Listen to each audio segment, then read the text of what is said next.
الحمد للہ وحدہ والصلاة والسلام علی من لا نبی بعدہ اشہد ان لا الہ الا اللہ وحدہ لا شریک لہ واشہد ان محمدا عبدہ ورسولہ۔ رمضان کے مہینے میں اکثر یہ بحث رمضان سے پہلے ہی شروع ہو جاتی ہے کہ تراویح کی 20 رکعتیں یا 8 رکعتیں۔ اس حوالے سے مختلف لوگ اپنے اپنے نظریات اپنے اپنے دلائل پیش کرتے ہیں۔ ہمارے پاکستان ہندوستان کے ملکوں میں یعنی بر صغیر میں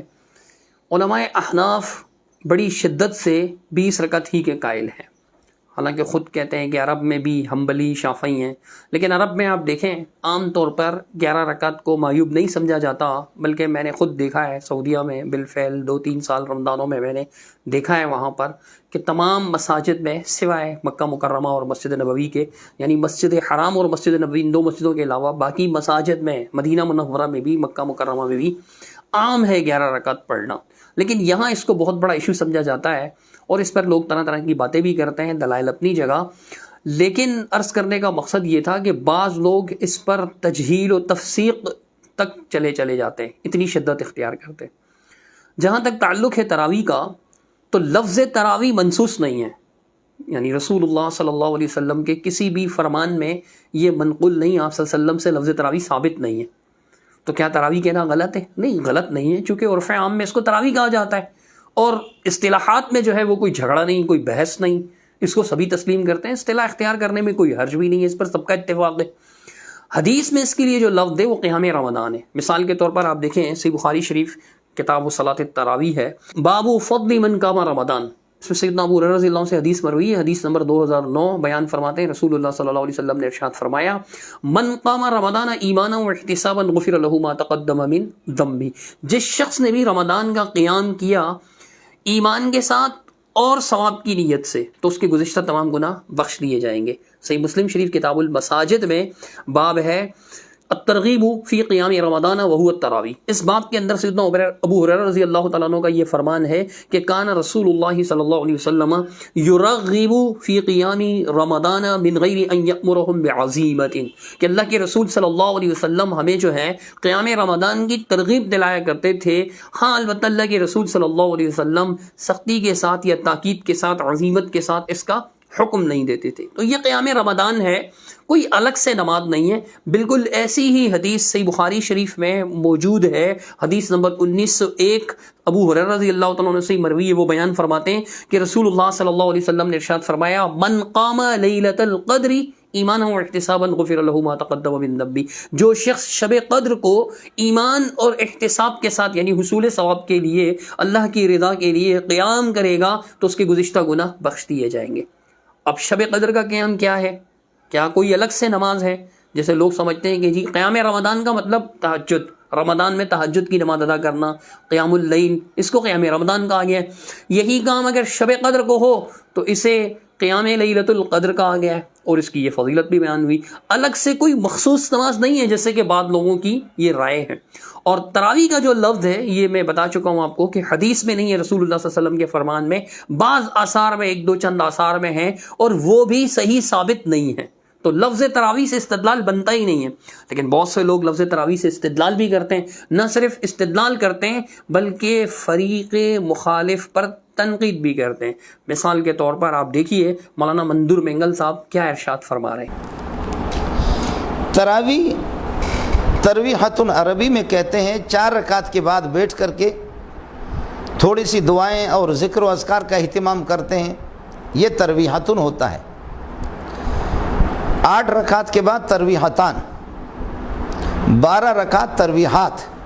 16 اور 20 اس کو کہتے ہیں تراویح۔ وہ لوگ جو کہ کہتے ہیں 8 رکعت اور اس پر لفظ تراویح کا استعمال کر کے اطلاق کرتے ہیں، خدا جانے ایسے ہی لگتا ہے کہ نہ ان لوگوں نے عربی علوم پڑھی ہے، نہ عربیت سے اور گرامر سے ان کو کوئی واقفیت ہے، نہ انہوں نے قرآن و سنت کو دیکھا ہے۔ تراویح کہتے بھی ہے اور ادھر سے کہتے کہ 8۔ آپ نے مولانا منظور مینگل صاحب کی بات سنی، ان کی بات سے آپ کو معلوم ہو گیا ہوگا کہ ان کے نزدیک جو لوگ 8 رکعت پر تراویح کا اطلاق کرتے ہیں ان کے نزدیک وہ لوگ نہ صرف یہ کہ قرآن و سنت سے ناواقف ہے بلکہ علوم عربیہ سے، علوم عربیہ سے بھی ناواقف ہیں۔ مجھے بڑی حیرت ہوئی ہے سن کر، اس لیے کہ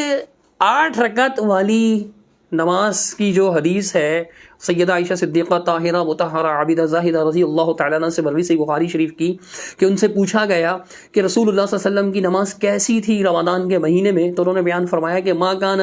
رسول اللہ صلی اللہ علیہ وسلم یزید فی رمضان ولا فی غیری، اللہ کے رسول صلی اللہ علیہ وسلم رمضان یا غیر رمضان کے علاوہ میں 11 رکعت سے زیادہ نہیں پڑھتے تھے۔ یعنی امی عائشہ نے اپنی معلومات کی حد تک بیان کی، اگرچہ عبداللہ بن عباس رضی اللہ تعالیٰ عنہ سے 13 رکعت پڑھنا بھی ثابت ہے، یعنی 2 رکعت پھر 2 رکعت پھر 2 رکعت، اس طرح انہوں نے 6 بار کہا، وہ بھی ثابت ہے، اس کا انکار نہیں۔ لیکن امی عائشہ نے جو بات بیان کی، اکثر اہل علم نے یہی تشریح کی اس کے کہ یہ اللہ کے رسول صلی اللہ علیہ وسلم کا اکثری معمول تھا۔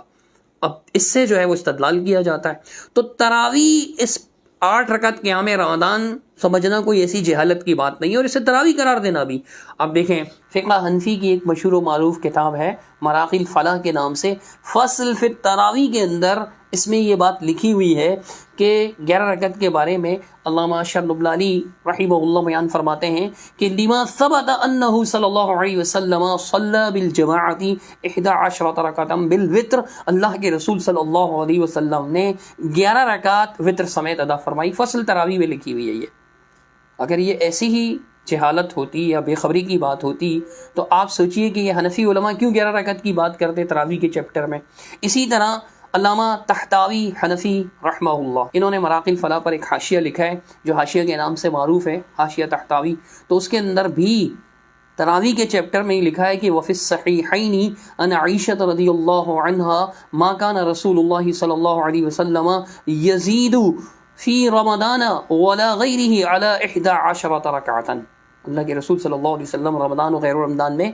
11 رکعت سے زیادہ ادا نہیں کیا کرتے تھے۔ اس طرح ملا علی قاری حنفی رحمہ اللہ، ان کی مشکات کی شرح مرقات المفاتی کے نام سے بڑی معروف ہے، اس میں وہ جلد 3 میں اس مسئلے پر بحث کرتے ہیں قیام رمضان پہ، تو انہوں نے بھی وہاں پر یہی لکھا ہے کہ وتحصل من هذا كل، امام ابن الحمام کا کلام نقل کرتے ہوئے کہ اس ساری کی ساری بحث سے یہ بات واضح ہوتی ہے کہ قیام رمضان جو ہے وہ 11 رکعت سنت وتر سمیت اللہ کے رسول صلی اللہ علیہ وسلم نے اسے کیا جماعت کے ساتھ، اور پھر آپ صلی اللہ علیہ وسلم نے ایک عذر کی وجہ سے چھوڑ دیا۔ محدث دارالعلوم دیوبند جو ہے وہ علامہ انور شاہ کاشمیری صاحب، انہوں نے اپنی کتاب العرف الشدید جو ان کی ترمذی پر تقریر ہے، اس کے اندر انہوں نے یہ بات لکھی ہوئی ہے، اس کے ہم ساتھ لگائیں گے کہ ولا مناص من تسلیم ان تراویحہ علیہ الصلاۃ والسلام کان 8 رکعات، اس بات سے انکار کی گنجائش نہیں ہے، اس بات کو تسلیم کیے بغیر کوئی چارہ کار نہیں ہے کہ رسول اللہ صلی اللہ علیہ وسلم کی تراویح ان تراویحہ علیہ السلام، رسول اللہ صلی اللہ علیہ وسلم کی تراویح 8 رکعت تھی۔ اور آگے فرماتے ہیں وَلَمْ يَثْبُتْ فِي رِوَایَةٍ مِّنَ الرِّوَایَاتِ أَنَّهُ عَلَيْهِ السَّلَامُ صَلَّى التَّرَاوِیحَ وَالتَّهَجُّدَ عَلَى حِدَةٍ فِي رَمَضَانَ، کہ اللہ کے رسول صلی اللہ علیہ وسلم کی کسی ایک روایت سے بھی یہ ثابت نہیں ہوتا کہ اللہ کے نبی صلی اللہ علیہ وسلم نے رمضان میں تراویح الگ سے پڑھی ہو، تہجد الگ سے پڑھی ہو، بل طول التراویح، بلکہ آپ نے تراویح کو طول دیا، لمبا کیا۔ وبین التراویح والتہجد فی عہدہ علیہ السلام لم یکن فرق فی الرکعات بل فی الوقت والصفت، کہتے ہیں کہ اللہ کے رسول صلی اللہ علیہ وسلم کے دور میں تراویح اور تہجد میں تو فرق تھا ہی نہیں، بلکہ وقت اور صفت میں فرق تھا۔ یہ علامہ انور شاہ کاشمیری فرما رہے ہیں کہ اللہ کے رسول صلی اللہ علیہ وسلم کی تراویح جو ہے وہ 8 رکعت تھی، لیکن مولانا منظور مینگل کیا فرماتے ہیں ذرا سنیے گا۔ وہ لوگ جو کہ کہتے ہیں 8 رکعت اور اس پر لفظ تراویح کا استعمال کر کے اطلاق کرتے ہیں، خدا جانے ایسے ہی لگتا ہے کہ نہ ان لوگوں نے عربی علوم پڑھی ہے، نہ عربیت سے اور گرامر سے ان کو کوئی واقفیت ہے، نہ انہوں نے قرآن و سنت کو دیکھا ہے۔ علامہ ابن نجیم الحنفی، جن کو امام حنیفہ ثانی بھی کہا جاتا ہے رحمہم اللہ،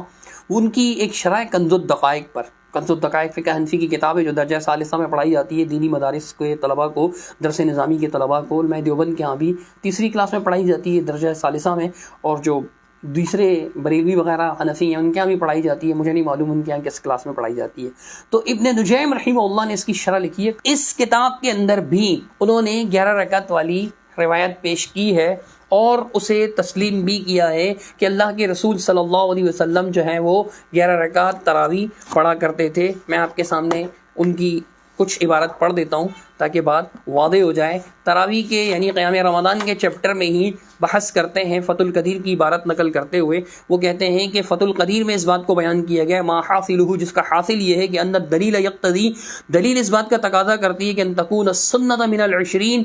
20 میں سے سنت جو ہیں وہ ہوں جو ما فعلہ صلی اللہ علیہ وسلم منہا، اللہ کے مسلمہ منہا، اللہ کے رسول صلی اللہ علیہ وسلم نے ان میں سے جو عمل کیا. پھر آپ صلی اللہ علیہ وسلم نے خشیت سے اس خوف سے چھوڑ دیا ان تکتب علینا کہ ہم پر فرض ہو جائے، اور باقی جو ہیں وہ مستحب ہیں. وقد ثبت ان ذلك كان 11 ركعة بالوتر كما ثبت في الصحيحين من حدیث عائشہ، جیسا کہ حدیث عائشہ سے ثابت ہے یہ 11 رکعت ہوں. یعنی سنت جو ہے دلائل کا تقاضا یہ ہے کہ 11 رکعت ہوں، جیسا کہ سیدہ عائشہ صدیقہ سے مروی صحیحین میں مروی حدیث جو ہے اس سے ثابت ہے. وقد ثبت ذلك ان ذلك كان 11 ركعة بالوتر، یہ 11 رکعت وتر تھیں.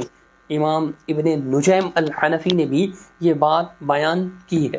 اسی طرح علامہ یوسف بن نوری صاحب بڑے معروف ہیں، جامعۃ العلوم اسلامیہ بن نوری ٹاؤن کے جو ہے وہ بانی ہیں. ان کی ایک شرح ترمذی شریف پر معارف السنن کے نام سے جلد 5 ہے اس کی، اس میں وہ فالمراد بقیام رمضان التراویح، قیام رمضان کی بحث کرتے ہیں اور کہتے ہیں کہ قیام رمضان سے مراد تراویح ہے. پھر ائمہ کے نزدیک 20 رکعت ہی بتاتے ہیں. آگے بڑھتے ہوئے صحیح بخاری سے سیدہ عائشہ کی وہ روایت بھی نقل کرتے ہیں کہ رسول اللہ صلی اللہ علیہ وسلم رمضان وغیرہ رمضان میں 11 رکعت سے زیادہ نہیں پڑھتے تھے. پھر اس کے متعلق فرماتے ہیں کہ نسن، یہ حدیث نص ہے اس بات پر کہ فی انہ صلی اللہ علیہ وسلم لم یزد فی رمضان ایضا علی 11 رکعۃ مع الوتر،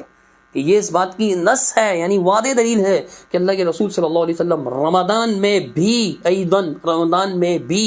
11 رکعت سے زیادہ نہیں پڑھتے تھے. اور پھر آگے دیکھیے کیا فرماتے ہیں کہ فلا بد من تسلیم، لازماً ہمیں یہ تسلیم کرنا پڑے گا، اس کو تسلیم کیے بغیر کوئی چارہ نہیں. انہ صلی اللہ علیہ وسلم صلی التراویح، کہ رسول اللہ صلی اللہ علیہ وسلم نے تراویح کی نماز پڑھی ایضاً 8 رکعات، کہ 8 رکعت پڑھی. ولم یثبت فی روایت، کسی بھی روایت میں یہ بات ثابت نہیں ہے انہ صلی اللہ علیہ وسلم صلی التراویح والتہجد علی ہدۃ فی رمضان، رمضان میں الگ یعنی تراویح اور تہجد الگ الگ پڑھی اور رمضان میں، یہ ثابت نہیں ہے. اب وہ کہہ رہے ہیں کہ رسول اللہ صلی اللہ علیہ وسلم کی تراویح 8 رکعت تھی. یہ کون کہہ رہے ہیں؟ علامہ یوسف بن نوری صاحب کہہ رہے ہیں رسول اللہ صلی اللہ علیہ وسلم کی تراویح 8 رکعت تھی. لیکن مولانا منظور بینگل صاحب کیا ارشاد فرما رہے ہیں آپ سن لیجیے. وہ لوگ جو کہ کہتے ہیں 8 رکعت اور اس پر لفظ تراویح کا استعمال کر کے اطلاق کرتے ہیں، خدا جانے ایسے ہی لگتا ہے کہ نہ ان لوگوں نے عربی علوم پڑھی ہے، نہ عربیت سے اور گرامر سے ان کو کوئی واقفیت ہے، نہ انہوں نے قرآن و سنت کو دیکھا ہے. علامہ شوق نیموی حنفی معروف ہیں، انہوں نے ایک کتاب لکھی تھی، یعنی یہ پچھلی صدی کے ہی فرد ہیں ہندوستان کے. آثار السنن کے نام سے انہوں نے ایک کتاب لکھی. جیسے ہمارے یہاں بلوغ المرام حدیث کی کتاب ابتدائی طلبہ کو پڑھائی جاتی ہے درجہ ثانیہ میں، بعض مدارس میں درجہ ثالثہ میں، درجہ ثانیہ میں عموماً پڑھائی جاتی ہے بلوغ المرام. تو ایسے ان کے ہاں آثار السنن پڑھائی جاتی ہے درجہ خامسہ کے طلبہ کو، میری معلومات کی حد تک واللہ اعلم. بہرحال درسی کتاب ہے. تو اس کے درس نظامی میں شامل اس کتاب کو یعنی اس کے اندر ایک باب قائم کیا گیا ہے کہ باب التراویح ب8 رکعات، 8 رکعت تراویح کا باب. اگر 8 رکعت تراویح کا مطلب یعنی تراویح کو 8 رکعت کو تراویح کہنا اگر اتنا ہی غلط ہوتا جیسے کہ ہمارے مہربان مولانا منظور بینگل صاحب سمجھیں، یا ہمارے بھائی جو ہیں وہ مفتی طارق مسعود صاحب وہ ایک مقام پر ارشاد فرماتے ہیں، لگے تو ان کا بھی فرمان سن لیجئے. تو اگر یہ 8 رکعتیں ہوتی تو ان کو محدثین تراویح نہ کہتے بلکہ ترویحتان کہتے یا ترویحتین کہتے. کیا کہتے؟ 2 ترویحیں. ہاں تو اب دیکھیے ان کے علماء علامہ یوسف بن نوری، علامہ کشمیری خالص دیوبندی علماء ہیں، عربی کتابوں کے اندر انہوں نے لکھا ہے. کیا آپ ان کے بارے میں کہہ سکتے ہیں کہ جی ان کو عربی نہیں آتی تھی یا کتاب و سنت نہیں آتا تھا؟ لیکن وہ اس بات کو حقیقت کو تسلیم کرتے ہیں حنفی ہونے کے باوجود. اچھا تو رہا یہ کہ جب ان کو یہ حوالے بتائے جاتے ہیں کہتے ہیں وہ خود کتنی پڑھتے تھے. چلیے جناب 20 پڑھتے تھے لیکن انکار تو نہیں کرتے تھے حق بات کا، مانتے تو تھے کہ 8 رکعت بھی سنت ہے اللہ کے نبی صلی اللہ علیہ وسلم کی، اللہ کے نبی نے 8 ہی پڑھی ہیں صلی اللہ علیہ وسلم، مانتے تو تھے. آپ عجیب 20 پڑھنے والے ہیں کہ حق کا انکار بھی کر رہے ہیں. جو بات رسول اللہ صلی اللہ علیہ وسلم سے ثابت ہے قیام رمضان کے بارے میں، آپ اس کا انکار بھی کر رہے ہیں. یہ فرق ہے آپ میں اور ان میں. خوش ہوتے ہیں کہ جی وہ خود کتنی پڑھتے تھے،